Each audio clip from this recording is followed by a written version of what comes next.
తన వారికి సీట్లు ఇవ్వకపోయినా కూడా ఈ పెద్ద మనిషి, ఈ దత్తపుత్రుడు అడగనే అడగడు.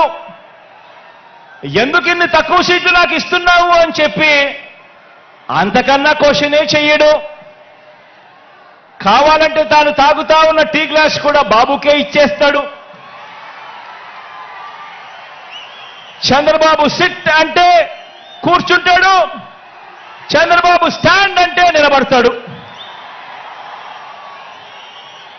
సైకిల్ను ఎప్పుడు దిగమంటే అక్కడ దిగుతాడు, ఎప్పుడు సైకిల్ను తోయమంటే అప్పుడు తోస్తాడు.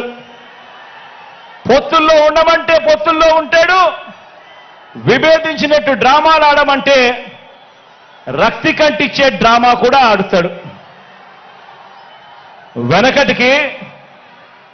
వెనకటికి చంద్రబాబు నాయుడు లాంటి నాయకుడిని ఎవరో అడిగారట.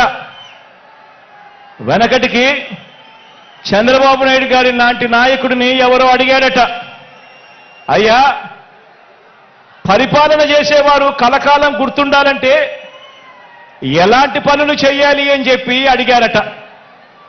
ఎలాంటి పనులు చేస్తే కలకాలం గుర్తుండిపోతాం ప్రజల్లో అని చెప్పి అడిగాడట. అప్పుడు ఆ బాబు ఏం చెప్పాడంటే, ప్రజలకు అన్నం పెడితే అరిగిపోతుంది, ప్రజలకు చీర కొని పెడితే చిరిగిపోతుంది, ప్రజలకు ఇల్లు కట్టిస్తే కూలిపోతుంది, కర్రు కాల్చి వాత పెడితే మాత్రమే ప్రజలకు కలకాలం గుర్తుంటుందని ఆ బాబు చెప్పాడట. ఈ 14 ఏళ్ళు సీఎంగా ఉన్న బాబు కూడా అలాంటోడే. 14 ఏళ్ళు ముఖ్యమంత్రిగా ఉన్న ఈ చంద్రబాబు కూడా అలాంటోడే. అదే చేశాడు.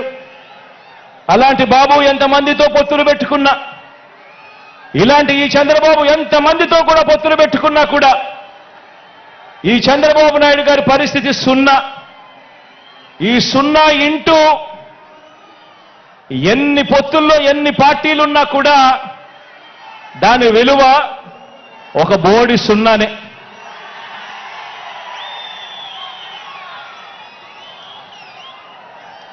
ఆశ్చర్యం ఏమిటో తెలుసా?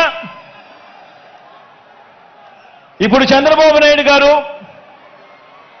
ముగ్గురితో కలిసి పొత్తు అని అంటా ఉన్నాడు, 3 పార్టీలతో పొత్తు అని అంటా ఉన్నాడు. ఈ ముగ్గురు కలిసి 2014లో ఇలానే పొత్తుగా ఏర్పడి, ఈ ముగ్గురు కలిసి ఇలానే పొత్తుగా ఏర్పడి 2014లో ఒకే స్టేజ్ మీద కూర్చొని వీళ్ళంతా కూడా భాషణలు ఇచ్చారు, మీటింగులు పెట్టారు. ఒకే ప్రకటనలో ఇలా ముగ్గురు ఫోటోలు వేసి, ఒకే ప్రకటనలో